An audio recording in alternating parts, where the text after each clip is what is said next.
Grabación para que descubráis un poco a Miriam Gómez. Es una maravillosa entrevista que le hicieron el 31 de julio en el año 2022. La que la entrevista es la maravillosa, única, impresionante, mágica Zoe Valdés, una escritora cubana maravillosa. Y está dentro del Economista, primera parte del Economista, a ver, menú, zoepost.com. Bueno, muchos de los que han leído a Guillermo Cabrera Infante ignoran cuánto se apoyaba el escritor en los conceptos, en los consejos y hasta en las bromas de su mujer, la que fue actriz de teatro y de cine, reconocida en Cuba antes de su exilio definitivo en 1965. Miriam Gómez. Bueno, es que Miriam es infatigable, lectora de poesía, amante del cine, profunda conocedora, observadora minuciosa. No solo fue la esposa que hizo todo y más de lo que podía para que el escritor pudiera crear, escribir y curarse de una penosa enfermedad mental. Fue además una musa bastante particular, porque no piensen ustedes en la musa tradicional, no. Miriam Gómez fue la musa que en muchas ocasiones ofrecía la idea y no solamente estaba detrás de la idea, sino que la inventaba. Y también la que en largos periodos aportó la manutención de la casa y siempre el amor con su pareja y sin una queja. El amor, sobre todo el amor. Para los que los conocimos como pareja eternamente unida, nos cuesta creer que Guillermo Cabrera Infante no esté junto a ella. No está físicamente, porque espiritualmente está en toda esa armazón de libros que es el esqueleto de su hogar londinense. Es la razón por la que mientras disfruto de una vieja película en blanco y negro de los años dorados de Hollywood o una del cine mexicano en la sala de su casa, puedo sentir que Guillermo sigue oyéndola decir las ocurrencias que solo Miriam puede decir entre un diálogo y otro aparecido en la pantalla, referidas a la historia de la película, o quedarnos atrapados ante un análisis político o la traducción de un poema que ella ha hecho de mil maneras, semejante a un rompecabezas, solo por el deleite de volver a releer los versos en su mayor pureza y perfección posibles. Guillermo Cabrera Infante era un hombre de un gran gusto, refinado con un gran sentido del humor, un humor de ilustre caballero cubano y de lord inglés. Miriam Gómez es una mujer de una inteligencia natural, de muchísima intuición y de un olfato también muy refinado. Ambos eran tal para cual, inteligentes y cómicos, seres luminosos. Dos personas que se amaron tanto que todavía su amor perdura en cada una de las palabras y de los gestos que Miriam Gómez hace a diario al evocar a Guillermo. En honor al escritor, por amor a su otra mitad, y cuando le pregunto qué es lo que ella es verdaderamente, la esposa, la actriz, responde sin vacilar: la cubana, la esposa. Lo de actriz quedó muy al principio o en la obra del autor de Cuerpos Divinos y de la mayoría de sus novelas, donde ella es figura real y onírica. ¿En qué lugar de Cuba naciste y cuándo te mudaste a La Habana? Nací en Tahuasco. Es un pueblo que está entre Jatibonico y Zaza del Medio, yendo por la carretera central, cerca también del Santi Espíritu. Es el último pueblo de las villas, pero como todo eso lo han cambiado, ya no sé dónde queda mi pueblo. Lo que tampoco me interesa, porque yo sigo con mi mapa de las 6 provincias, tal como era cuando nací. Era un pueblo muy alto, se veían todos los demás pueblos aledaños. Era muy fresco, en invierno había escarcha y los niños salíamos a jugar, a pesar de la escarcha, a pisarla. Me emociono. Me emociona porque yo conocí a esta mujer.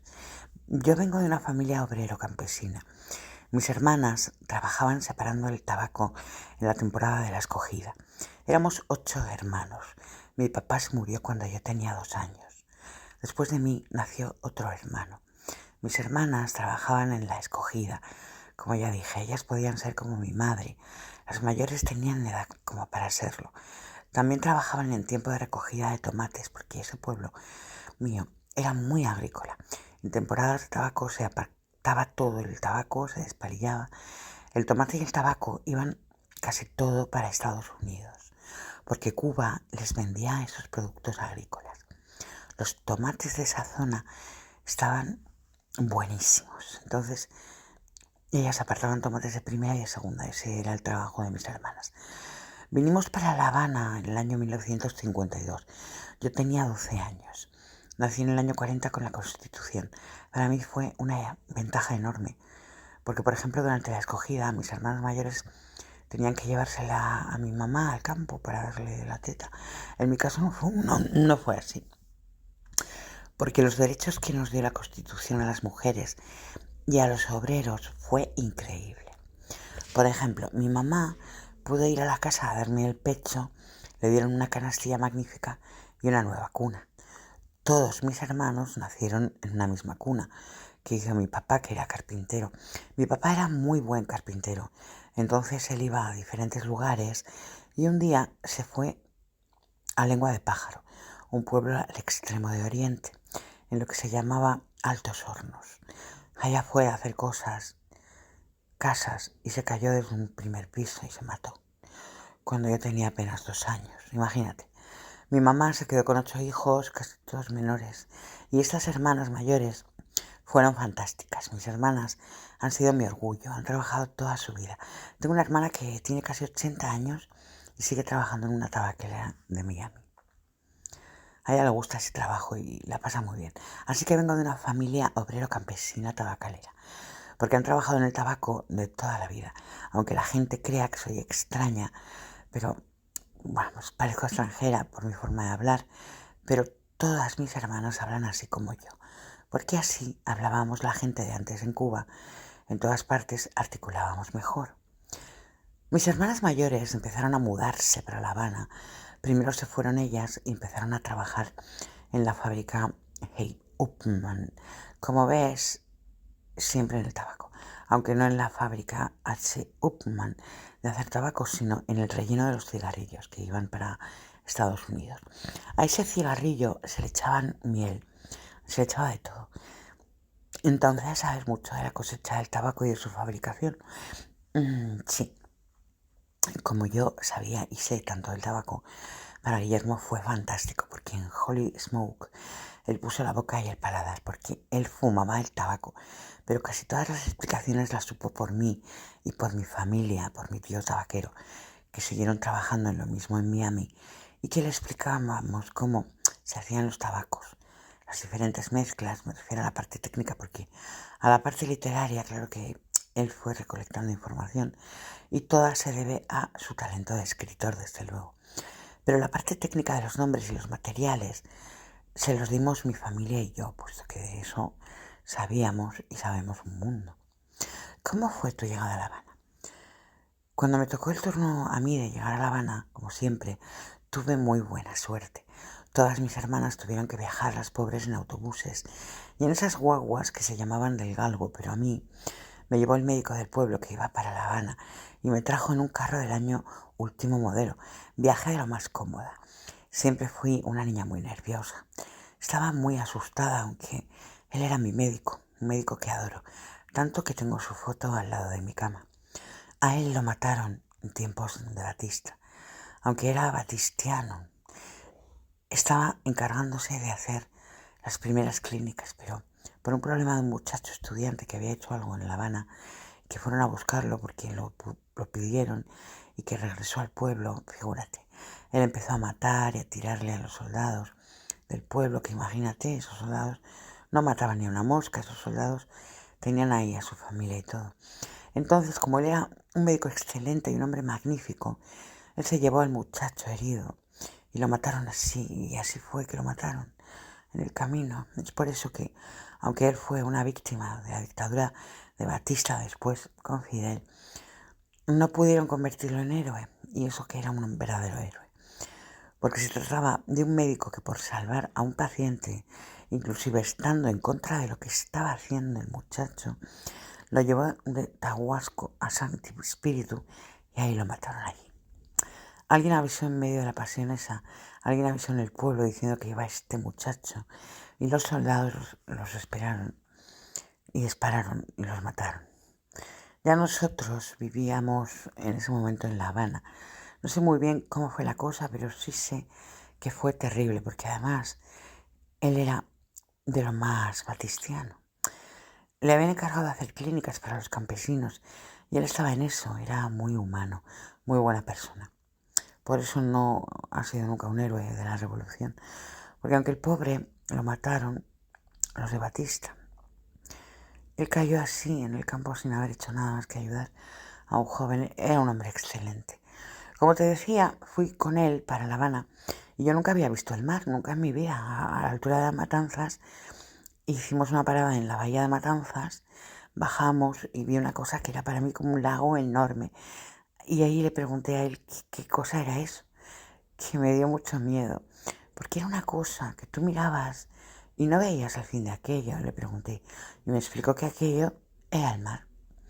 Yo pensaba que era un lago. Él me dijo, no, es el mar. ¿Tú nunca has visto el mar?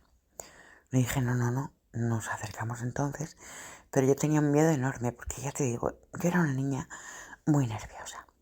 Y ese miedo al mar siempre se me ha quedado. Al mar yo lo veo de lejos, pero no me gusta dormir cerca de él, ni nada por el estilo. Cuando llegué a La Habana, al contrario de Guillermo, para mí fue un desencanto, porque yo creía que La Habana era lo que yo veía en las películas. Esas casitas de California, casitas muy bonitas con sus jardincitos. Y me encontré con esa ciudad que acabo de volver a ver en esa película de Meche Barba. Yo veo muchas películas mexicanas porque tengo un amigo en Miami, el pintor y escritor Chago Rodríguez. Él me manda películas mexicanas y yo le mando las de aquí, difíciles de conseguir en Estados Unidos.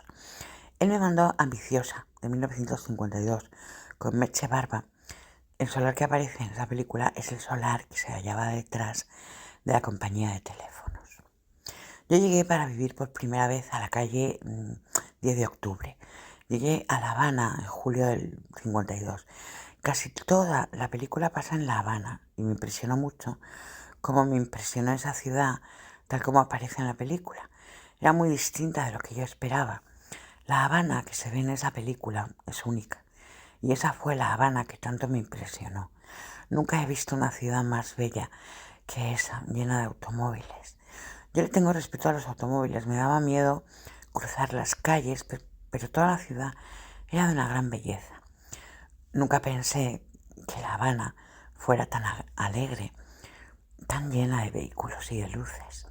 Nos encontrábamos muy solas, mis hermanas y yo, porque siendo del campo siempre estuvimos acostumbradas a esa ayuda de los vecinos que se da en el campo. En La Habana no conocíamos a nadie. Para pasear nos íbamos por el Paseo del Prado. El Prado para mí fue increíble. Había orquestas de mujeres por todas partes. Las últimas orquestas de mujeres que quedaban era algo inimaginable.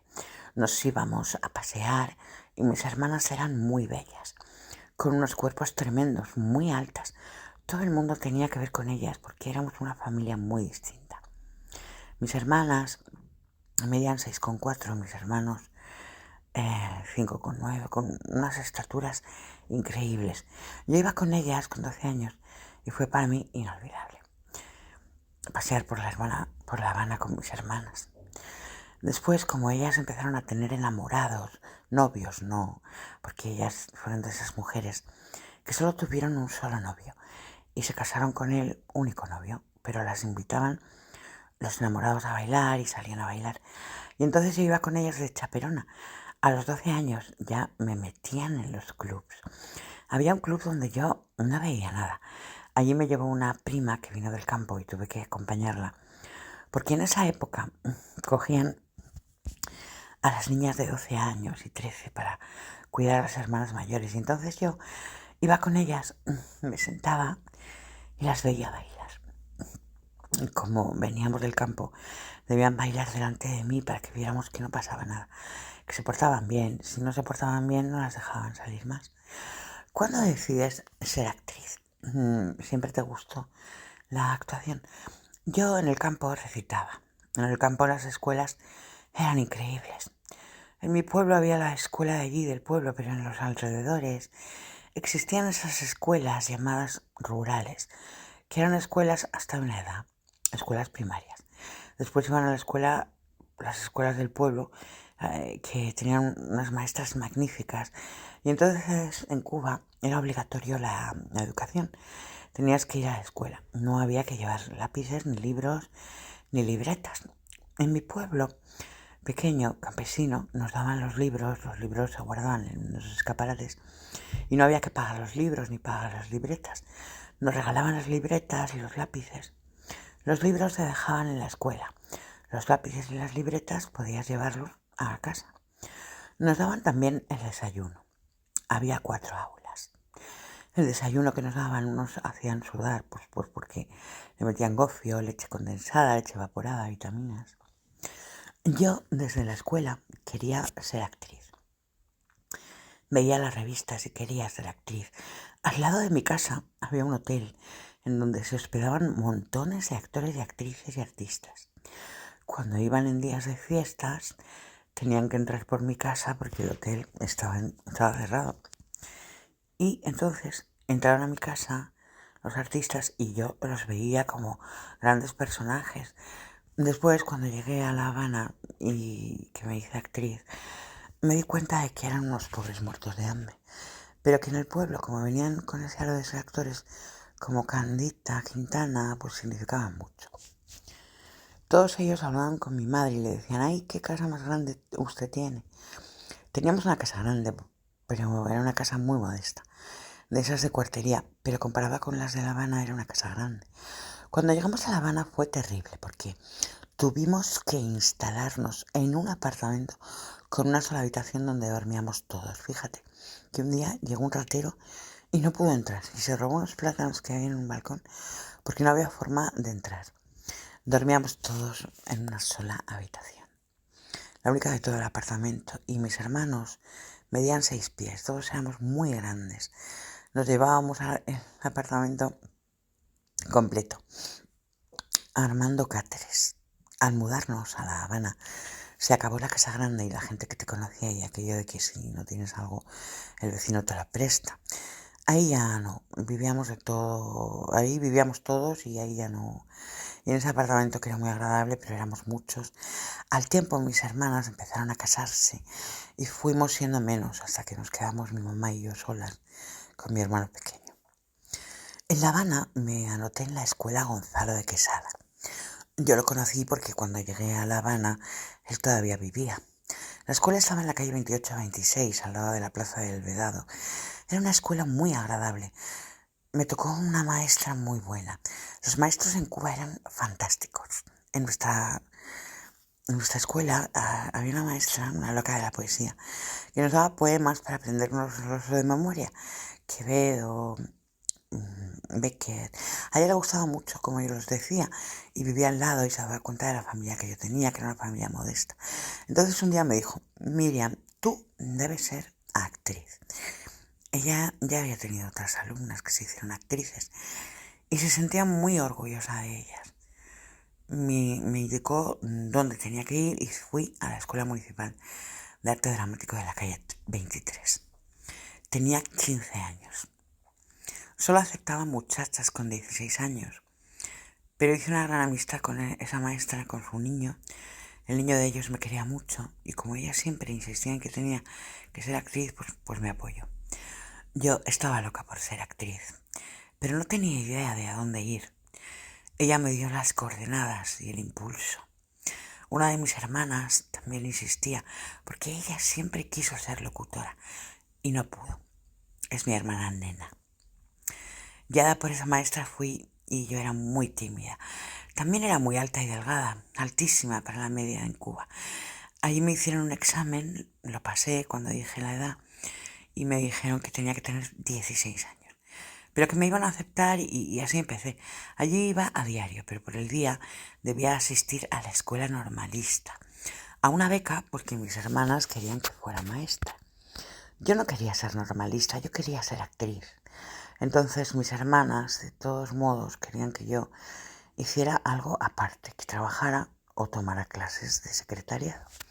Porque ellas pensaban que ser actriz solamente era una locura, que eso no me daría dinero y que como yo no conocía a nadie, pues no iba a poder vivir de la actuación. Empecé en secretariado, trabajaba además por el día en la misma fábrica de mis hermanas.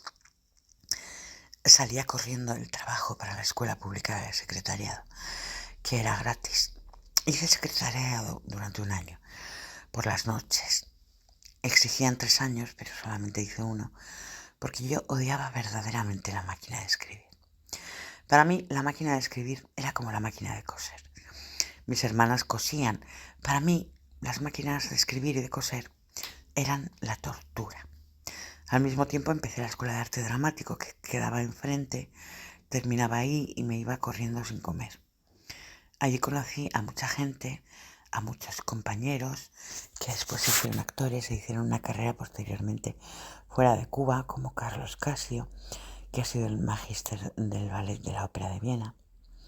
En fin, montones de gente que han hecho carrera de actores en muchos lugares del mundo, aunque también otros muchos que se quedaron en Cuba. Enseguida empezaron a buscar actores para obritas y en el segundo año me necesitaron en el teatro, aunque antes yo había hecho montones de cosas en cantidad de lugares, haciendo pequeñas obras. A veces necesitaban probar los lugares para hacer películas y pedían actores o futuros actores para hacer las pruebas de actuación. Así fue como conocí a Orlandito Jiménez Leal. Cuando él apenas contaba 14 años, yo tenía, como ya dije, 15 años. Orlando era camarógrafo, desde los 12 años o algo de eso. Orlandito era el camarógrafo de prueba de las localizaciones. Allí fue para hacer grupo, o sea, de extra, pero el hombre me llamó. No, ven tú eras el papel principal. Yo me acerqué muy cortada porque estaban mis compañeros, pero de ahí tuvimos que ir al sur de la capital. Después a un solar en la calle Reina a filmar. Hice unos pequeños pasos de Lope de Rueda en el Palacio de Bellas Artes y de pronto me ofrecieron un papel en el grupo Las Máscaras. Me aprobaron. Hice Orfeo, Desciende de Tennessee Williams, que en el cine se llamó Algo Salvaje, en el lugar. Película protagonizada por Marlon Brando con Anna Magnani y tuve mucho éxito. ¿Cómo conociste a Guillermo Cabrera Infante?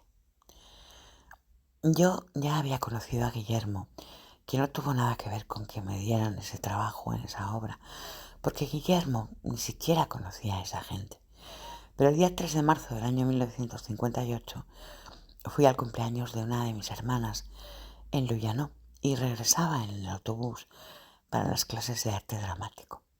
Debía bajarme de la guagua en 23 y 19. El autobús pasó frente a la revista Carteles, donde trabajaba Guillermo, y ahí se subió él. Entonces, figúrate, ese hombre no me dejaba de mirar, y yo pensé que era un loco porque a mí me caían todos esos locos detrás. A donde quiera que iba, como era tan alta y tan blanca, me hacían ofertas.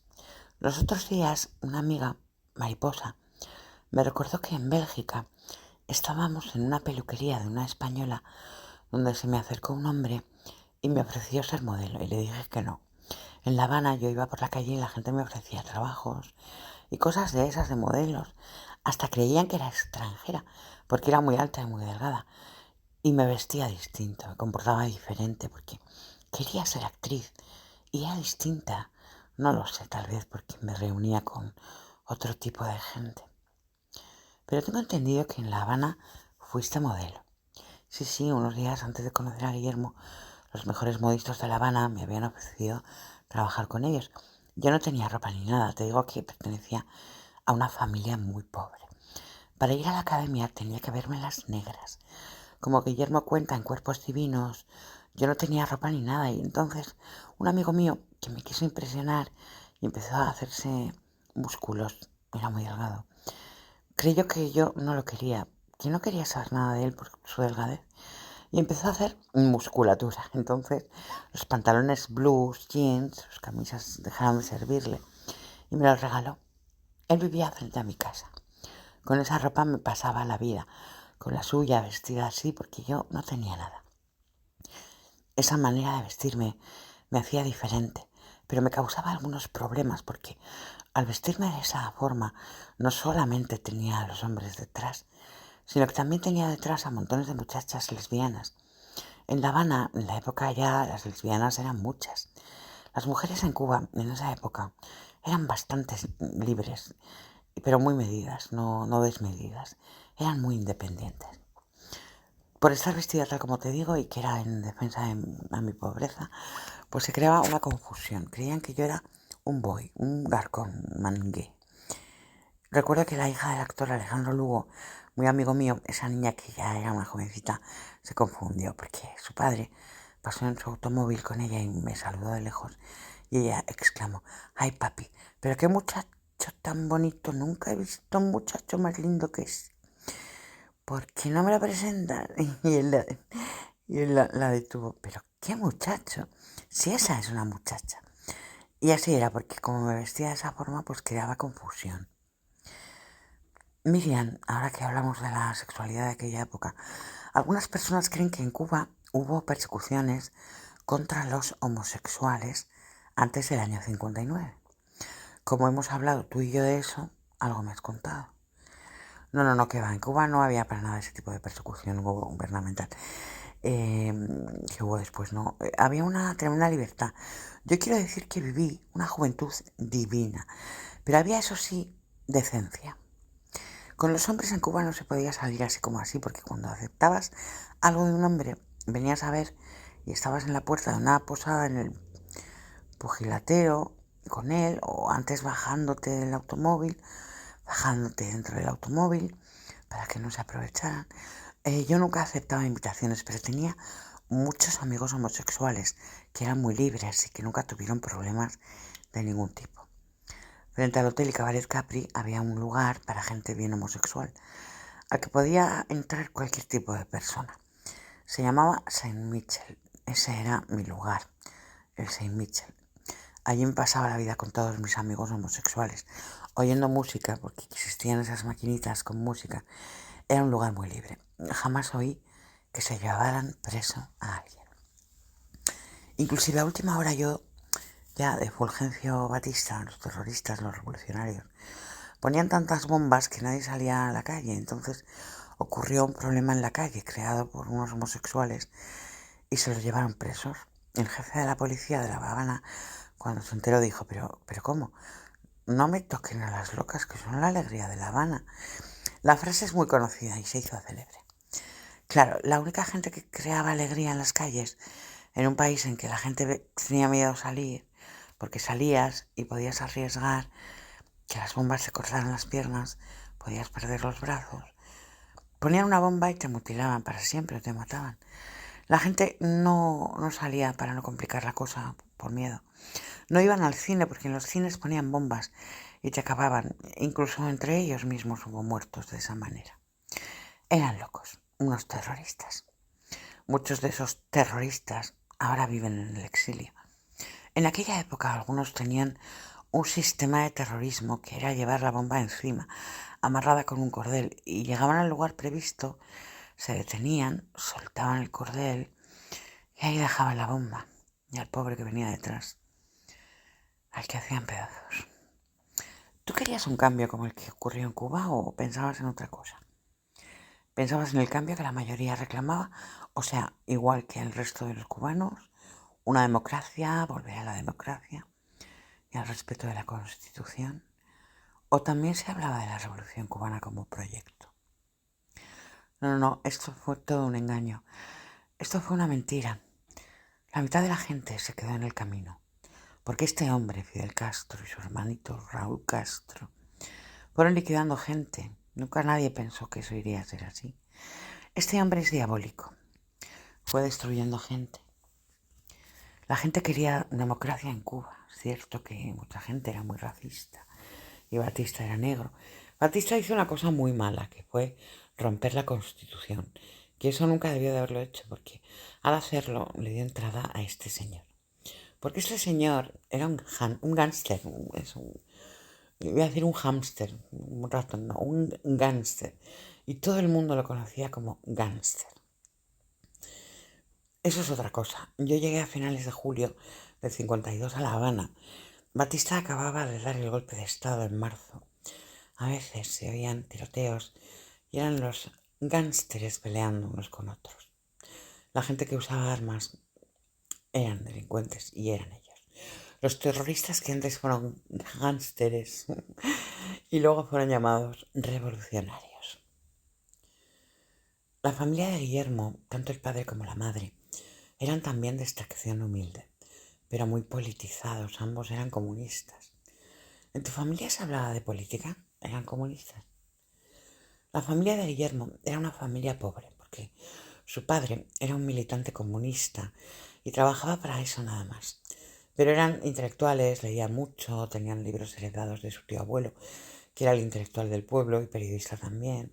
Mi familia era una familia campesina que sabía de Ana Karenina y Madame Bovary y de otras novelas por el lector de La escogida de tabaco. Ellas no entendían de buena escritura sino de la moral de estas dos mujeres que eran tan malas madres. Tal vez por eso yo las detesto a las dos. Pertenecíamos a una familia de un modo de pensar muy diferente. Que la familia de Guillermo fuera tan comunista provocó en él un rechazo enorme a todo eso. Se sentía tan humillado de que su padre fuera tan dependiente de un partido, y eso hizo de él una persona completamente libre. Nunca perteneció a ningún partido. Luchó contra Batista, pero sin pertenecer a nada, porque a él nunca le gustó pertenecer a nada. Después tuvo esa experiencia con la revolución y se juró nunca pertenecer a nada, ser completamente independiente de todo, y nunca se metió con nada. Era un solitario. ¿Cómo fue la vida de ustedes dos en Cuba una vez juntos? Todo lo que hemos podido leer en la obra de Guillermo, que ha salido publicada, que hemos podido apreciar en su totalidad, donde aparece absolutamente todo lo que escribió y que volverá a salir sin una coma cortada, refleja el primer entusiasmo por el cambio y al poco tiempo la ruptura. La vida de nosotros en Cuba antes de la revolución, en el año 1958, era muy agradable. En 1960, cuando ya Guillermo y yo vivíamos juntos, empezó la gran lucha, que más que cultural fue la lucha política entre un grupo que quería la democracia en Cuba y otro grupo que estaba socavándola por debajo. El año 61 fue el año en el que se libró una lucha total por todo. Por encima se creía que todo iba bien, pero por debajo se sabía que habían desaparecido las figuras más importantes como Camilo Cienfuegos, habían encarcelado a Hubert Matos. En el 61 liquidaron fusilándolo al americano Morgan, al que nunca se le llamó el Yankee Morgan, sino el americano Morgan, que era muy simpático. Ya en ese año horrible, 61, Fidel Castro tomó el poder absoluto. Guillermo fue como periodista a Bahía de Cochinos junto a Walterio Carbonell. Iban vestidos de manera normal, de civil, y fueron hasta la primera línea. Entonces, una vez allí, Walterio Carbonell, que había sido del Partido Comunista y lo habían expulsado, pero los conocía muy bien, que era muy amigo, muy querido por nosotros, le dijo a Guillermo: mira, lo que hay aquí, vámonos ahora mismo ya, porque si saben que nosotros hemos sido esto, nos van a matar. Ahí descubrió Guillermo que quienes llevaban toda la batalla eran rusos. Salieron espantados de allí. A partir de ese momento, Walterio cambió completamente porque se dio cuenta del engaño total y Guillermo se dio cuenta del horror y del error tan grande que era estar allí, que aquello no tenía ya solución porque Fidel Castro y los rusos habían pactado y Fidel Castro lo había hecho para quedarse con el poder. Cuando ya vivíamos juntos desde muy al principio del año 61, Guillermo me abrazó y me dijo al oído: este hijo de puta nos ha engañado. todo aquí está lleno de rusos. Antes de eso, una noche en que fuimos a Matanzas y que no dejaban pasar a nadie, Guillermo se presentó como lo que era, periodista. Y solo así nos dejaron pasar. Vimos que bajaban desde Matanzas una cantidad tremenda de camiones. No sabíamos qué era eso, pero toda la carretería, por la carretera para regresar hacia La Habana, nos cruzábamos con docenas de camiones que iban muy lentamente. Y nos dimos cuenta de que estábamos ocupados, que no había solución. Además, antes, cuando murió Ricardo Vigón, Guillermo había hecho 2 artículos que publicó, uno en Carteles y otro en el periódico, diciendo el horror que era el Instituto de Cine con Alfredo Guevara. Y Alfredo Guevara le prometió a Guillermo que se la iba a cobrar. Y se la cobró.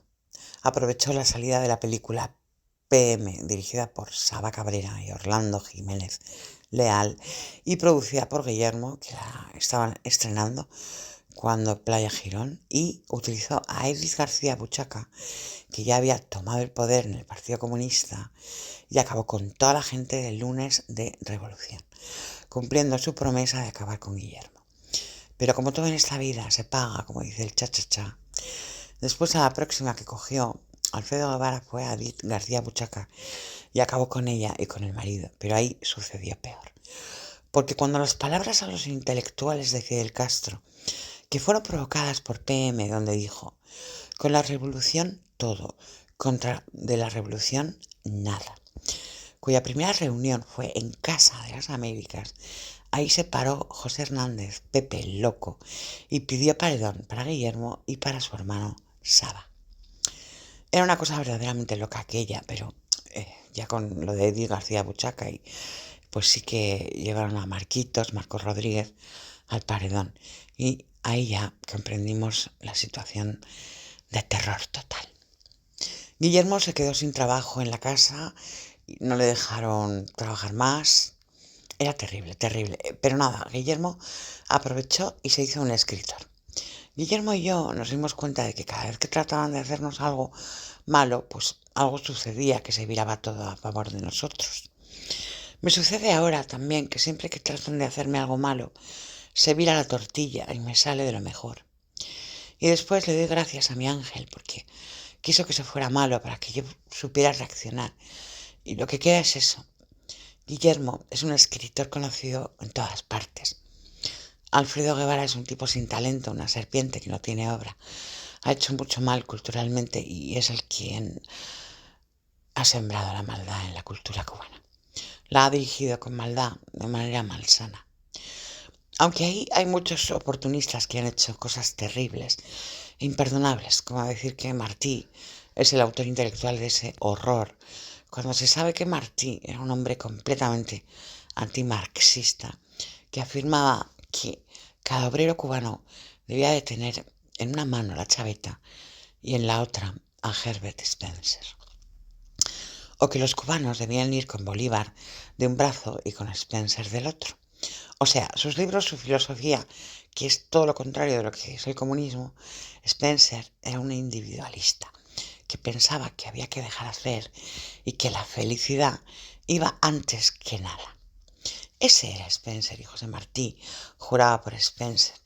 Martí era un humanista, creía en lo que decía Spencer, pero con más humanidad.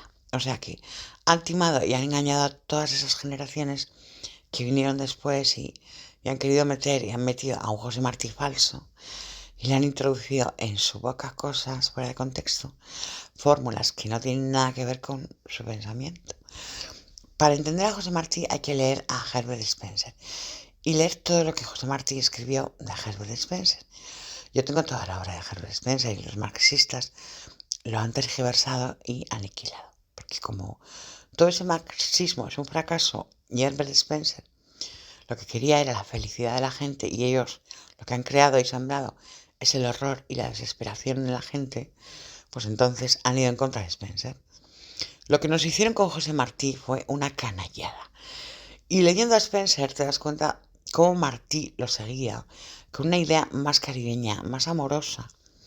Después de todo ese horror que pasamos en el año 61, porque el año fue terrible, pasó de todo, porque ahí tomó el poder el terror.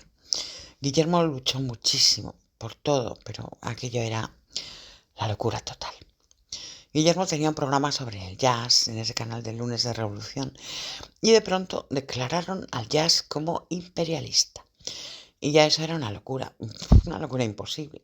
Gente muy oportunista tomó el poder en Cuba. Este fantoche tomó el poder total, pero los oportunistas hicieron el coro. ¿Cómo reaccionaron ustedes con lo del tristemente famoso juicio de Marquitos? Es el primer homosexual fusilado en Cuba. Ya nosotros estábamos fuera, pero nos enteramos de todo, los pormenores, por esas cosas que nos sucedían a nosotros, porque vino el cineasta Roberto Fandiño a Londres y pidió si podía venir a verlo. Lo encontramos muy nervioso, muy mal. Después vino 2 o 3 veces más a la casa. Nos quedamos asombrados de lo mal que estaba de los nervios. Le pidió perdón a Guillermo por todo lo que le habían hecho. Entonces empezó a contar que él, el padre de Marquitos, le había dado una carta para la buchaca de parte de Marquitos y él se la había entregado a Alfredo Guevara. Y esa carta Guevara la utilizó para acabar con Edith García Buchaca y con toda esa gente y para tomar él el poder. Fandiño nos contó todos los detalles del juicio y fusilamiento del Marquitos. El pobre Fandiño estaba horrorizado porque Marquitos era amigo suyo desde que eran niños. Yo oía lo que contaba, pero claro, Guillermo como periodista le preguntó: ¿y qué decía la carta? Y nos dijo lo que decía la carta. Terrible, terrible. Sé que Fandiño ha dejado todos esos papeles a buen resguardo para que salgan algún día, pero es terrible a lo que han llegado. Pero mira, pagaron. Guillermo es un escritor y toda esa gente quedará como lo que son. No tienen la menor importancia. La mamá de Guillermo enfermó. Él tuvo que viajar a Cuba. Sobrevino la muerte de su madre. ¿Cómo deciden ustedes quedarse y empezar una vida nueva en el exilio? Cuando la madre de Guillermo se enfermó, que Guillermo regresó corriendo a Cuba, él era diplomático en Bélgica. Aquello también lo traumatizó, lo pasó muy mal. En ese viaje se encontró con Barbarroja. Ya él odiaba a Guillermo, me refiero a Manuel Piñeiro. Ya odiaba a Guillermo porque antes de la revolución en New York, Guillermo lo rectificó porque ese era un ignorante total, y le corrigió una frase delante de una americanita bailarina. Guillermo lo hizo de broma, pero este también se la jugó a Guillermo, solamente a causa de esa broma. En fin, que cuando Guillermo llegó a Cuba, este tipo Piñeiro se juró que sobre su cadáver iba a dejar volver a salir Guillermo. No recuerdo cuánto tiempo tuvo que pasar Guillermo, porque he querido olvidar todo eso, pero pasó muchísimo tiempo detenido en Cuba. Entonces, claro, gente del Partido Comunista que conocían a Guillermo desde niño, que le llamaban Guillermito, por ejemplo, en una ocasión oí a Carlos Rafael Rodríguez decirle a Guillermo: «Ay, Guillermito, ¿cómo me gustaría que fueras mi hijo?». Él se comportó con Guillermo como un hombre, como un padre, lo salvó. Ay, consiguió sobre este, ahora extrañamente muerto, Barbarroja, sacar a Guillermo, así que lo sacó porque lo conocía desde niño y vio lo que pasaba. Y era tal vez otro tipo de comunista, no estas bestias que han tomado el poder en Cuba. ¿Cómo ocurrió el paso de Bruselas a Madrid? Sé que hicisteis trabajos de modelo, que para Guillermo era mucho más difícil todo. Luego tienes que ir a Londres por culpa del franquismo. ¿Podrías abundar y contar lo que creas relevante de aquel periodo?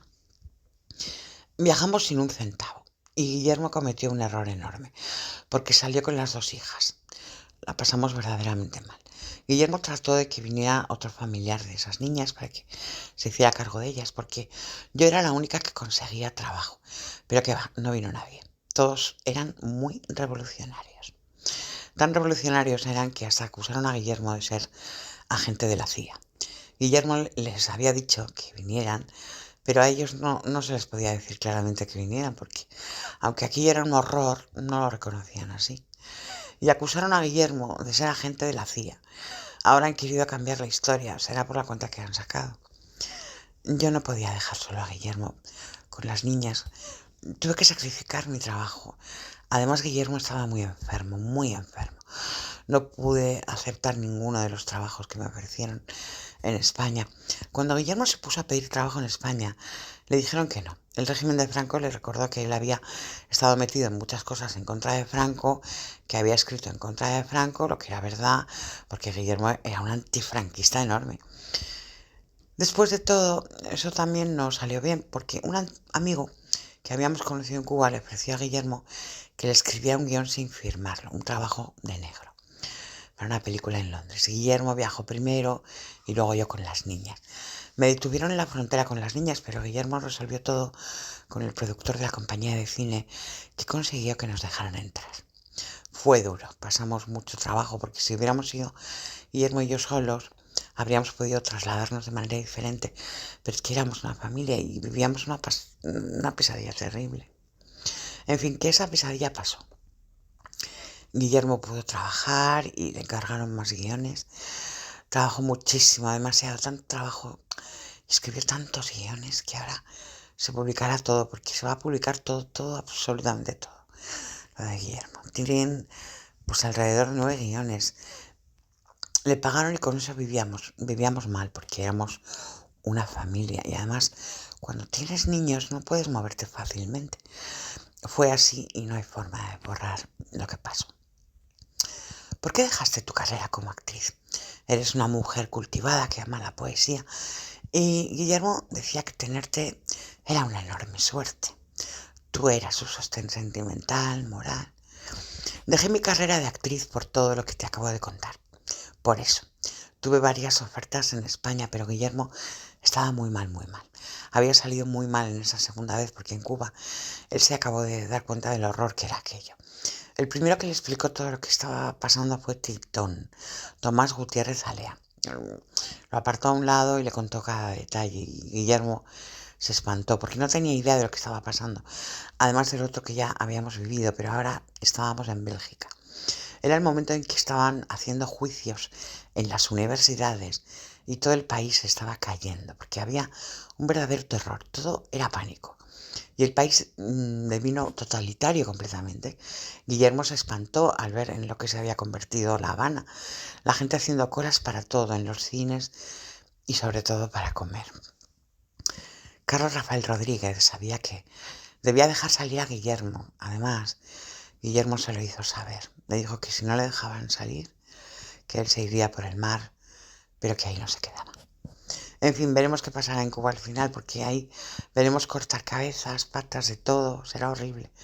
Es una suerte vivir fuera de ahí, porque con Batista fueron 7 años, pero con estos ya más de 50, época en la que se hizo la entrevista y se han cargado ya el país. Además, todos esos muertos de la época de Batista, que no han sido tantos como estos dos, en su gran mayoría fueron víctimas de ellos, de los terroristas.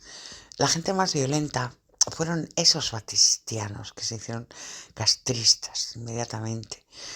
Los cambia casacas, los cambia casacas. Mejor ni tocar este tema. Todo horrible, no tienes ni idea. La gente se volvió loca. Cualquiera se ponía una pistola al cinturón. Hay que haberlo vivido para saber lo que fue aquello. Al mismo nieto de Juan Gualberto Gómez, que era batistiano, y lo iban a fusilar, Guillermo tuvo que salir corriendo a salvarlo. Todo eso fue espantoso, pues todo ya verás. Eso se quedará chiquito a lo que vendrá ahora. Cuando vi a Fidel Castro en persona, la primera vez a la altura de las calles 23 y 26, me tuve que sentar en la acera del escalofrío que me entró. ¿Cómo pudieron con todo lo que empeñaron en destruirlos? ¿Cómo pudieron seguir adelante? Porque he sabido que los castristas intentaron cerrarles las puertas a todo, a Guillermo, en todas partes. Quisieron destruirlo. Y como no pudieron, al parecer, ahora intentan recuperarlo. ¿Cómo definirías tu lucha para salvar su obra? ¿Cuál es el verdadero sentido? ¿Tú le confieres sentido a este empeño? Trataron de destruir a Guillermo por todos los medios. No lo dejaban ni moverse. Los peores eran los extranjeros castristas. En Cuba inventaban cada vez más cosas en su contra, pero nada, Guillermo escribía, escribía y escribía. Y ahí está toda su obra, que saldrá toda entera. La escrita en Cuba antes, durante la Revolución, y la del exilio. Es una obra enorme, no hay otro escritor que haya escrito más que él. ¿Tú te refieres a una lucha, Zoe? Yo he tenido más que una lucha. He tenido dentro de mí, de mi propia vida, el enemigo. He tenido que luchar mucho para sacar la obra de Guillermo adelante. A veces creo que es una pesadilla o que estoy en una película de horror. Me han pasado tantas cosas porque me han traicionado, me han mentido, porque me han querido borrar y eliminar. Pero no importa, yo sigo y pienso que todo lo que me ha sucedido me ha dado más fuerza. Y en esa vez también mi ángel me ha ayudado. Lo que me parecía que me iba a destruir, que me iba a morir, que estaba sufriendo y que sufrí enormemente, tenía que ocurrir. Y le doy gracias a mi ángel por todo lo que me ha pasado, porque fue mi ángel el que me limpió el camino. Es una cruz que tengo en mi vida. Siempre tratan de dañarme y al final siempre el daño se convierte en un bien, en mi bien. Todo lo que sufrí fue para mi bien, fue para mí un bien, porque comprobé que todo eso me dio una fuerza que yo no sabía que tenía. Tú sabes todos los horrores que me han pasado, yo no podía imaginármelos, pero ahora todo está bien. ¿Cuál es tu idea del paraíso? La obra de Guillermo. ¿Y cuál es tu idea del infierno? La vagina de Lina Ruth. En caso que hubiera un cambio radical en la isla, ¿volverías? Zoe, yo no sé si volvería a Cuba. Yo he vivido más tiempo fuera de Cuba que en Cuba. Me siento tan orgullosa cuando digo que soy cubana. Ayer mismo el muchacho de la farmacia me preguntó de dónde yo era y le respondí que de La Habana, Cuba. Y exclamó, ¡ay, primera persona de Cuba que conozco! Me siento muy orgullosa de ser cubana. No concibo mi vida sin ser cubana. Soy cubana, primero que nada. Pero doy gracias todos los días por vivir aquí, en Londres. Cuando pasó lo de la biblioteca, el pobre Virgilio Piñera se paró. No se me olvida Virgilio. Él se paró así como un gorrión. Y yo adoro a los gorriones. Y adoraba a Virgilio. Él se paró y dijo que tenía mucho miedo. Nunca lo olvidaré. Sin embargo, hubo otra persona que se paró y que la gente ha borrado y que tiene más importancia para mí. Porque la cosa estaba hirviendo y aquel hombre, aquel monstruo llamado Fidel Castro, estaba en aquella mesa diciendo todo lo que dijo. Y de pronto se para Bola de Nieve, tan elegante y bien educado, creyendo que su gracia iba a funcionar ahí, en ese ambiente tan caldeado, y dijo, ¡ay! Yo acabo de venir de Inglaterra y ahí no hay un solo letrero que diga no pisar el césped. La vida tiene que ser no tener que advertir. La vida tiene que ser no tener que advertir que no hay que pisar el césped. Entonces uno que estaba al lado mío dijo, ese es otro maricón, también hay que fusilarlo. Imagínate el gesto. Y entonces eso que dijo Bola de Nieve se me quedó grabado y lo vi como mi futuro, fue como una premonición de mi futuro. Ahí estaba juzgando a Guillermo por venganza. Lo estaban juzgando a él y a su grupo. Y eso que dijo Bola de Nieve lo vi como mi destino. Y mi destino ha sido Londres. Y yo a Londres, a Inglaterra, la amo tanto. Es un país que me ha dado tanto. Porque cuando uno viene a un país así como vinimos, Guillermo y yo, si no te gusta, pues te vas. Aquí no nos necesitan a nosotros. Yo se lo digo a todos los cubanos. Nos hemos quedado y hemos llegado a todas partes donde nos han aceptado. Si no nos gusta, nos vamos. Si nos podemos ir, pues mejor callarse. Si no nos podemos ir, mejor callarse. Pero he tenido la gran suerte de venir a este país. Para entender a los ingleses hay que conocerlos. Ser inglés es una forma maravillosa de autismo. Deberían ser una especie protegida porque son únicos. Ellos son isleños, viven en una isla, que sin Escocia y Gales sería del tamaño de Cuba. Ese país tiene una literatura como ninguna, como nadie, y tiene una historia como nadie. Esta isla me la sé entera. Me las sé desde Geoffrey Chaucer hasta Peter Ackroyd, desde Boadicea a Margaret Thatcher. Me sé todo, la disfruto toda. Me metí en el siglo XVIII y me sé todo el siglo XVIII. Amo esta isla. Tengo la vida dividida entre Cuba e Inglaterra. Y mira que amo a Cuba más que a mi vida. Y soy cubana, pero yo agradezco tanto a este país. Lo admiro tanto. Es un país contra el que no han podido. Es un gran país y me gustaría que no cambiaran nunca porque son muy individuales, individualistas. Cada inglés es una isla. Pero cuando se necesitan, juntos se unen y son una fuerza tremenda. Se unieron y acabaron con Napoleón y unidos acabaron con Hitler. Mira cómo se unieron recientemente para celebrar a la reina. ¿Con qué persona de la disidencia y la oposición internas te ves más identificada y qué les dirías? Admiro muchísimo, por orden alfabético, a Antúnez, al doctor Bisset. Antúnez me encanta su manera de hablar, su cabeza, su valentía. A Marta Beatriz Roque la admiro mucho, es una mujer que sabe de lo que habla, porque solamente la gente que perteneció y vivió el horror como ella lo vivió, lo ha visto y ha estado dentro del sistema y sabe, y a esa mujer la admiro mucho.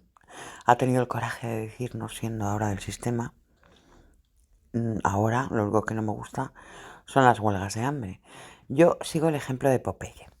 Para luchar contra ese monstruo hay que comer espinacas, como hace Popeye, y no ponerse en huelga de hambre.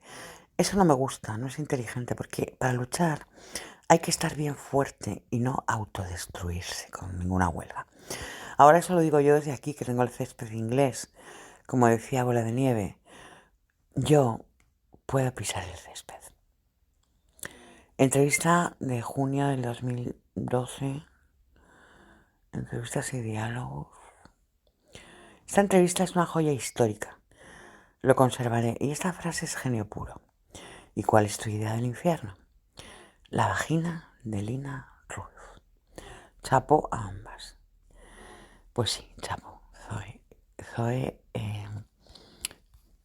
Zoepost.com.